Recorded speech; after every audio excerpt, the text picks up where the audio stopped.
ഇന്ന് നമുക്കൊരു അടിപൊളി ടേസ്റ്റി ആയിട്ടുള്ളൊരു ഗുജിയ തയ്യാറാക്കിയാലോ. ഏറെ നട്ട്സൊക്കെ ചേർത്ത് കിസ്മിസൊക്കെ ചേർത്ത് ഒരു അടിപൊളി ഗുജിയാണ് നമ്മളിന്ന് തയ്യാറാക്കുന്നത് കേട്ടോ. അപ്പോൾ ഈ ഒരു റെസിപ്പി നിങ്ങൾക്ക് എല്ലാവർക്കും ഇഷ്ടപ്പെടുന്നതായിരിക്കും. അപ്പോൾ റെസിപ്പി എല്ലാവരും സ്കിപ്പ് ചെയ്യാതെ കണ്ടുള്ളൂ കേട്ടോ. അപ്പം വേഗം പായോ നമുക്ക് ഈ ഒരു അടിപൊളി ഗുജിയ നമ്മൾ എങ്ങനെയാണ് തയ്യാറാക്കുന്നതെന്ന് നോക്കിയിട്ട് വരാം. Hey guys, it's me Soumya. Welcome to Isha spicy tasty world. Gujiya തയ്യാറാക്കാനായിട്ട് നമുക്ക് ആദ്യം ഒരു പാത്രം എടുക്കാം. അതിലോട്ടൊരു സ്ട്രെയിനർ വെച്ച് കൊടുക്കാം. ഇനി നമുക്ക് അതിലോട്ട് ആട്ടപ്പൊടിയാണ് നമ്മൾ ചേർത്ത് കൊടുക്കുന്നത്. മൈദ മാത്രം വേണമെങ്കിൽ യൂസ് ചെയ്യാം, അല്ലെങ്കിൽ ആട്ടപ്പൊടി മാത്രമാണല്ലോ യൂസ് ചെയ്യാം കേട്ടോ. ഞാനിവിടെ 1 കപ്പ് ആട്ടപ്പൊടി 1 കപ്പ് മൈദപ്പൊടിയും കൂടെ ചേർത്ത് നന്നായിട്ടൊന്ന് തെള്ളിയെടുക്കുന്നുണ്ട്.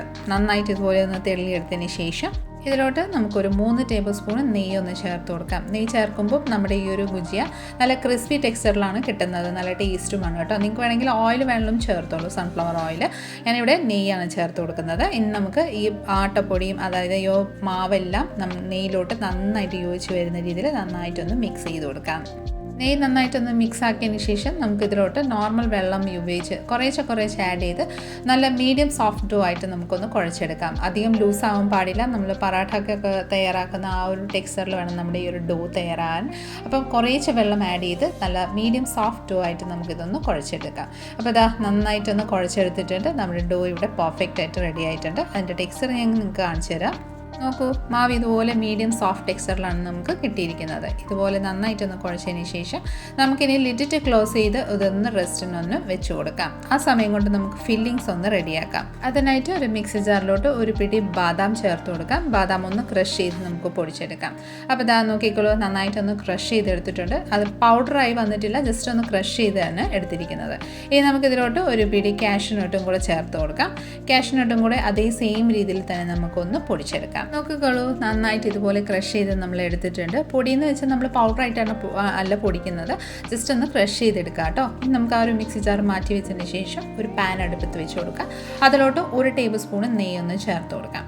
നെയ്യൊന്ന് മെൽറ്റായതിന് ശേഷം നമുക്കിതിലോട്ട് നമ്മൾ പൊടിച്ച് വെച്ചിരിക്കുന്ന കാഷ്യൂവും ബാദാമിൻ്റെ ആ ഒരു മിശ്രിതം ആഡ് ചെയ്ത് നന്നായിട്ടൊന്ന് റോസ്റ്റ് ചെയ്തെടുക്കാം. അപ്പോൾ ലൈറ്റായിട്ടൊരു അറോമ വരുന്ന സമയം വരെ നമുക്ക് നന്നായിട്ടൊന്ന് റോസ്റ്റ് ചെയ്തെടുക്കാം കേട്ടോ.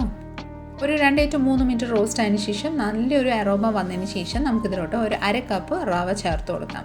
റവയും കൂടെ നല്ല ഗോൾഡൻ, അതായത് ഒരു ബിസ്ക്കറ്റിൻ്റെ കളർ ആവുന്നിടം വരെ നമുക്ക് നന്നായിട്ടൊന്ന് റോസ്റ്റ് ചെയ്തെടുക്കാം. നന്നായിട്ട് റോസ്റ്റ് ആയതിനു ശേഷം നോക്കും, നമ്മുടെ ഈ ഒരു റവയുടെ ആ ഒരു ടെക്സ്ചർ നോക്കിക്കോളൂ, ലൈറ്റ് ഒരു ബിസ്ക്കറ്റിൻ്റെ ആ ഒരു കളർ വന്നിട്ടുണ്ട്. ഇനി നമുക്കിതിലോട്ട് മാവ് ആഡ് ചെയ്ത് കൊടുക്കാം. മാവ് ഹോം മെയ്ഡ് മാവയാണ് യൂസ് ചെയ്തേക്കുന്നത്. ഈ ഹോം മെയ്ഡ് മാവ് നമ്മൾ എങ്ങനെയാണ് തയ്യാറാക്കുന്നത് ഞാൻ ഓൾറെഡി അപ്ലോഡ് ചെയ്തിട്ടുണ്ട്. അപ്പോൾ എല്ലാവരും ഒന്ന് കണ്ടു നോക്കിക്കോളൂ കേട്ടോ. അപ്പോൾ നിങ്ങളുടെ കയ്യിൽ മാവ് ഇല്ലെങ്കിൽ നമുക്ക് മാവ് ആഡ് ചെയ്തില്ലെങ്കിലും കുഴപ്പമില്ല, സ്കിപ്പ് ചെയ്യാം. നമുക്ക് സാധാരണ നട്ട്സും റവയൊക്കെ ചേർത്ത് മാത്രം തയ്യാറാക്കാം കേട്ടോ. അപ്പോൾ മാവ് ഒന്ന് ചേർത്ത് കൊടുത്തതിന് ശേഷം നമുക്കിതിലോട്ട് ഒരു 1/2 കപ്പ് ഡെസിക്കേറ്റഡ് കോക്കനട്ടും കൂടെ ആഡ് ചെയ്ത് കൊടുക്കാം. മാവ നമ്മുടെ പാല് വറ്റിച്ചാണ് തയ്യാറാക്കുന്നത് കേട്ടോ. അതിനാണ് മാവ നമ്മൾ പറയുന്നത്, കുറുക്കിയെടുക്കുന്നതാണ് കേട്ടോ. അപ്പോൾ ദാ ഡെസിക്കേറ്റഡ് കോക്കനട്ട് കൂടെ ആഡ് ചെയ്ത് ഒരു 2 to 3 മിനിറ്റ് നമുക്ക് നന്നായിട്ട് ആ ഒരു കട്ടയെല്ലാം ഉടച്ച് നന്നായിട്ടൊന്ന് റോസ്റ്റ് ചെയ്തെടുക്കാം. 2-3 മിനിറ്റ് നമുക്ക് നന്നായിട്ടൊന്ന് റോസ്റ്റ് ആയതിനു ശേഷം ഫ്ലെയിം ഓഫ് ചെയ്തിട്ട് നമുക്ക് ഈ ഒരു മിശ്രിതം നന്നായിട്ടൊന്ന് തണക്കാൻ വേണ്ടിയിട്ടൊന്ന് വെച്ച് കൊടുക്കാം. നമ്മുടെ റവയുടെ മിശ്രിതം നന്നായിട്ട് തണുത്ത് കിട്ടിയിട്ടുണ്ട് കേട്ടോ. ഇനി നമുക്കിതിലോട്ട് കിസ്മിസ് ആഡ് ചെയ്യാം. ഞാനിവിടെ ഒരു പിടി കിസ്മിസ് ആഡ് ചെയ്ത് കൊടുക്കുന്നുണ്ട്. ഇനി ഇതിലോട്ട് ഒരു 1/4 കപ്പ് പഞ്ചസാര പൊടിച്ചതാണ് ആഡ് ചെയ്ത് കൊടുക്കുന്നത്. മധുരം നിങ്ങളുടെ താല്പര്യം അനുസരിച്ച് ആഡ് ചെയ്തോളൂ കേട്ടോ. ഇനി ഈ വക എല്ലാം നന്നായിട്ടൊന്ന് മിക്സ് ചെയ്ത് കൊടുക്കാം. സ്പൂൺ വെച്ച് അല്ലെങ്കിൽ കൈവ കൊണ്ട് നന്നായിട്ടൊന്ന് മിക്സ് ചെയ്ത് കൊടുക്കാം. കട്ടയൊക്കെ ഉണ്ടെങ്കിൽ ഒന്ന് ഉടച്ചൊടച്ച് നന്നായിട്ടൊന്ന് മിക്സ് ചെയ്ത് കൊടുത്തോളൂ കേട്ടോ. ഇതിലോട്ട് നല്ലൊരു ഫ്ലേവറിനായിട്ട് 1 ടീസ്പൂണ് ഏലക്കായ പൊടിച്ചതും കൂടെ ചേർത്ത് കൊടുത്ത് നന്നായിട്ടൊന്ന് മിക്സ് ചെയ്ത് കൊടുക്കാം. അപ്പോൾ ഇതാ നന്നായിട്ടൊന്ന് മിക്സായി വന്നിട്ടുണ്ട്. ഇനി നമുക്ക് ഈ ഒരു മിശ്രിതം മാറ്റി വെച്ച് കൊടുക്കാം. ഇനി നമുക്ക് നമ്മൾ തയ്യാറാക്കി വെച്ചിരിക്കുന്ന ഡോ, അതായത് നമ്മുടെ ആട്ടയൊന്ന് ചെക്ക് ചെയ്ത് നോക്കാം. നല്ല സോഫ്റ്റായിട്ട് തന്നെയാണ് ഇരിക്കുന്നത്. ഇനി നമുക്ക് ഇതിൻ്റെ കുഞ്ഞു ഉരുളയാക്കി നമുക്ക് ഒന്ന് എടുക്കാം. ഒരു പൂരി തയ്യാറാക്കുന്ന അത്രയും വലുപ്പത്തിലുള്ള ബോൾസ് എടുക്കാം കേട്ടോ. അത് നന്നായിട്ടൊന്ന് ഉരുട്ടിയതിന് ശേഷം നമുക്ക് പൂരിയുടെ ഷേപ്പിലൊന്ന് പരത്തിയെടുക്കാം. ഇടയ്ക്ക് ഒരു ഒട്ടൽ പോലെ തോന്നുവാണെങ്കിൽ കുറച്ചൊന്ന് മാവൊന്ന് തൂകിയതിന് ശേഷം പൂരിയുടെ ഷേപ്പിലൊന്ന് പരത്തിയെടുക്കാം. റൗണ്ട് ഷേപ്പ് കിട്ടാൻ വേണ്ടിയിട്ട് ഒരു പാത്രത്തിൻ്റെ അടപ്പ് വെച്ച് ഇതുപോലെ റൗണ്ടായിട്ട് നമുക്ക് വേണമെങ്കിൽ കട്ട് ചെയ്തെടുക്കാം കേട്ടോ. ശേഷം നമുക്ക് ഇതിൻ്റെ നടുക്ക് ഒരു 2 ടേബിൾ സ്പൂണോളം നമുക്ക് ഫില്ലിങ്സ് ഒന്ന് ചേർത്ത് കൊടുക്കാം. ശേഷം മടക്കിയെടുത്ത് എല്ലാ സൈഡും നന്നായിട്ടൊന്ന് സീൽ ചെയ്തെടുക്കാം. നന്നായിട്ട് ഇതുപോലെ ഒട്ടിച്ച് വെച്ചതിന് ശേഷം നമുക്കിത് ഡിസൈൻ ചെയ്ത് കൊടുക്കാം. ആദ്യം നമ്മൾ ഡിസൈൻ ചെയ്ത് കൊടുക്കുന്നത് ഇതുപോലെ പിഞ്ച് ചെയ്തിട്ട് ട്വിസ്റ്റ് ചെയ്തിട്ട് വീണ്ടും പിഞ്ച് ചെയ്യുക, ട്വിസ്റ്റ് ചെയ്യുക, പിഞ്ച് ചെയ്യുക, ട്വിസ്റ്റ് ചെയ്യുക, പിഞ്ച് ചെയ്യുക, ട്വിസ്റ്റ് ചെയ്യുക.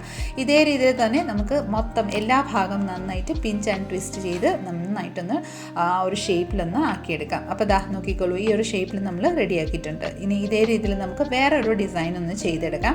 അതിനായിട്ട് ഒരു പൂരി ഷേപ്പിൽ നമുക്ക് പരത്തിയെടുത്തതിന് ശേഷം നടുവിൽ നമ്മൾ ഫില്ലിങ്സ് ഒന്ന് വെച്ച് കൊടുക്കാം. എല്ലാ സൈഡും നന്നായിട്ടൊന്ന് ഒട്ടിച്ചെടുക്കാം. ഒട്ടിച്ചെടുത്തതിന് ശേഷം നമുക്ക് ഒരു ഫോർക്ക് എടുക്കാം. ഫോർക്ക് വെച്ച് ആ ഒരു സൈഡ്സ് എല്ലാം ഒന്ന് ജസ്റ്റ് ഒന്ന് പ്രസ് ചെയ്ത് കൊടുക്കാം. അപ്പോൾ ആ ഒരു ഫോർക്കിൻ്റെ ഷേപ്പിൽ നന്നായിട്ട് ഇതുപോലെ സീൽ ചെയ്ത് കിട്ടുന്നതായിരിക്കും. ശേഷം നമുക്ക് ഒരു ടൂത്ത് പിക്ക് എടുക്കാം. നമുക്കൊരു ടൂത്ത് പിക്ക് എടുത്തതിന് ശേഷം നമ്മൾ എന്താ ചെയ്യുക, ടൂത്ത് പിക്കിൻ്റെ ആ ഒരു ബാക്ക് സൈഡ് നീഡിൽ ഷേപ്പിലല്ല, ബാക്ക് സൈഡിലെ ആ ഒരു സൈഡിൽ നിന്ന് താഴെ നിന്ന് പ്രസ് ചെയ്ത് മുകളിലോട്ടൊന്ന് ടക്ക് ചെയ്ത് കൊടുക്കാം. ജസ്റ്റ് ഒന്ന് മുകളിലോട്ടൊന്ന് ടക്ക് ചെയ്തിടുമ്പോൾ ഈ ഒരു ഡിസൈനിലാണ് നമുക്ക് കിട്ടുന്നത്. അപ്പോൾ ഇതുപോലെ ഷേപ്പ് ചെയ്തതിന് ശേഷം ബാക്കിയെല്ലാം നമുക്ക് ഇഷ്ടാനുസരിച്ച് നമുക്ക് ഷേപ്പ് ചെയ്തെടുക്കാം. അപ്പോൾ എല്ലാം നമ്മൾ ഇവിടെ ഷേപ്പ് ചെയ്തെടുത്തിട്ടുണ്ട്. നമുക്കിതൊന്ന് ഫ്രൈ ചെയ്തെടുക്കാം. അതിനായിട്ട് ഓയിൽ കടായിൽ വെച്ച് കൊടുത്തിട്ടുണ്ട്. ഓയിൽ അധികം ചൂടാവാൻ പാടില്ല. ഈ ഒരു ഗുജിയ ആഡ് ചെയ്യുമ്പം ലൈറ്റായിട്ട് ഒരു ബബിൾസ് വരുന്ന ആ ഒരു നോക്കിക്കോളൂ, ഈ ഒരു ബബിൾസ് വരുന്ന ആ ഒരു പരുവം വരെ വേണം നമ്മുടെ ഓയിലൊന്ന് ചൂടാകാൻ വേണ്ടിയിട്ട്. ഇത് നമ്മൾ ഓയിൽ ചേർക്കുന്ന അത്രയും ഭാഗം നമുക്ക് ഒന്ന് ഈ ഒരു ഗുജിയ ഓരോന്നായിട്ട് നമുക്ക് ചേർത്ത് കൊടുക്കാം.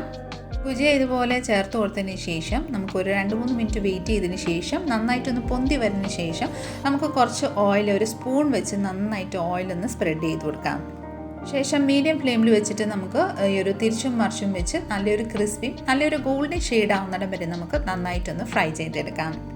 അപ്പോൾ നോക്കിക്കോളൂ, നന്നായിട്ട് ഫ്രൈ ആയി വന്നിട്ടുണ്ട്. നല്ലൊരു ഗോൾഡൻ ഷെയ്ഡ് ആയിട്ടുണ്ട്. ഇനി നമുക്ക് ഓരോന്നായിട്ട് വേറെ പ്ലേറ്റിലോട്ടൊന്ന് ട്രാൻസ്ഫർ ചെയ്ത് കൊടുക്കാം. നമുക്ക് ഇതേ സെയിം രീതിയിൽ തന്നെ ബാക്കിയെല്ലാം ഗുജിയ ഒന്ന് ഫ്രൈ ചെയ്തെടുക്കാം. അപ്പോൾ നോക്കിക്കോളൂ, അടിപൊളി ടേസ്റ്റി ആയിട്ടുള്ളൊരു നട്ട്സൊക്കെ ചേർത്തുള്ളൊരു സൂപ്പർ ക്രിസ്പി ആയിട്ടുള്ളൊരു നമ്മുടെ ഗുജിയ അവിടെ റെഡി ആയിട്ടുണ്ട്. ആ ഒരു ഡിസൈനൊക്കെ നോക്കൂ, എന്ത് ഭംഗിയാണ് കാണാനായിട്ട് അല്ലേ. 2 ഡിസൈനാണ് ഞാനിവിടെ തയ്യാറാക്കിയിരിക്കുന്നത്. ഇതിൻ്റെ ക്രിസ്പിനെസ് ഒന്ന് കേട്ട് നോക്കൂ, നല്ല ക്രഞ്ചി ആയിട്ട് തന്നെയാണ് റെഡി ആയിരിക്കുന്നത്. അപ്പോൾ എല്ലാവരും ഒന്ന് ട്രൈ ചെയ്ത് നോക്കിക്കണം കേട്ടോ. അപ്പോൾ ടേസ്റ്റിയും ഹെൽത്തി ആയിട്ടുള്ളൊരു നമ്മുടെ ഇന്നത്തെ റെസിപ്പി നിങ്ങൾക്ക് എല്ലാവർക്കും ഇഷ്ടമായി എന്ന് വിചാരിക്കുന്നു. ഇഷ്ടമായിട്ടുണ്ടെങ്കിൽ ഒന്ന് ലൈക്ക്, ഷെയർ, ഫോളോയും സബ്സ്ക്രൈബും കൂടെ ചെയ്ത് നമ്മളെ മാക്സിമം ഒന്ന് സപ്പോർട്ട് ചെയ്തേക്കണേ. അടുത്ത നല്ലൊരു റെസിപ്പിയും കൊണ്ട് വരുന്നിടം വരെ എല്ലാവരും stay tune, be happy and keep smiling.